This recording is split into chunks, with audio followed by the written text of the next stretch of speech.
Hey everybody, this is Andrew here again from Music Theory Logic. Today I wanted to talk to you a little bit about performance rights organizations in my series I Wish I Knew. So when I first got into music, I had no idea what a performance rights organization was, and some of you watching may not know either. You sometimes will see the acronym P.R.O., that's short for Performance Rights Organization. And what a P.R.O. is that it's a government controlled organization that is responsible for paying royalties to owners of musical copyrights or musical recordings.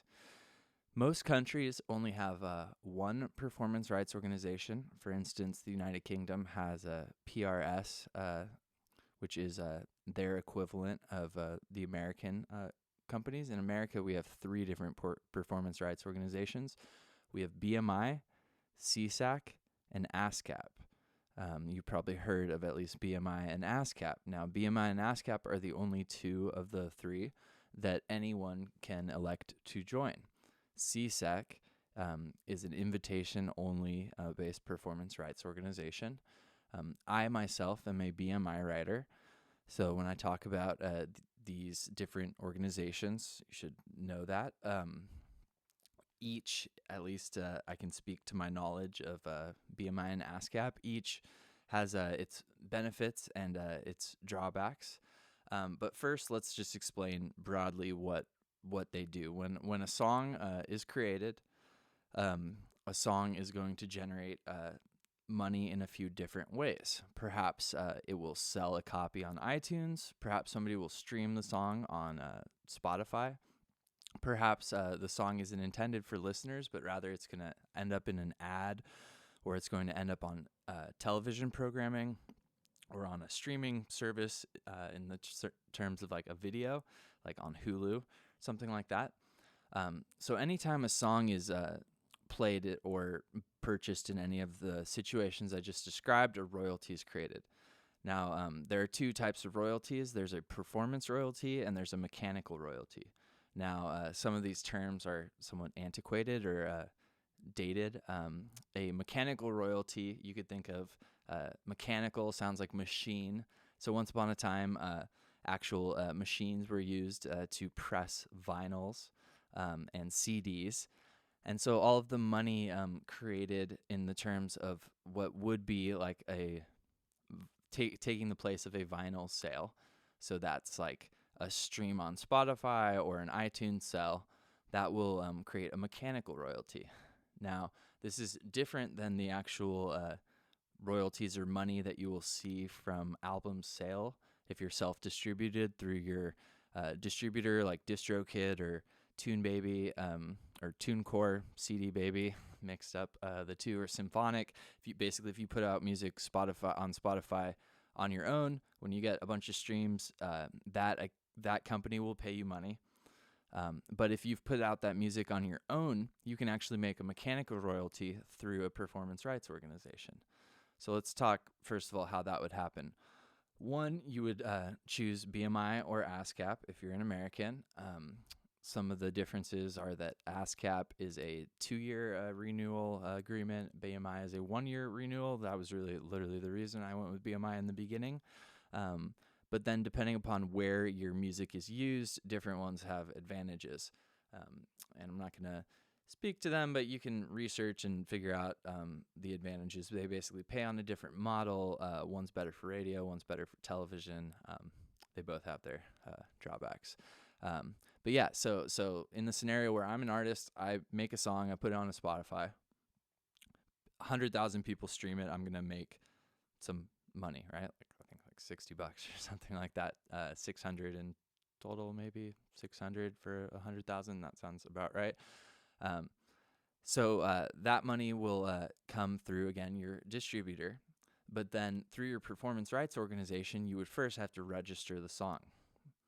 One thing to understand is there's two different groups within a performance rights organization. There's publishers or publishing companies, and there's songwriters.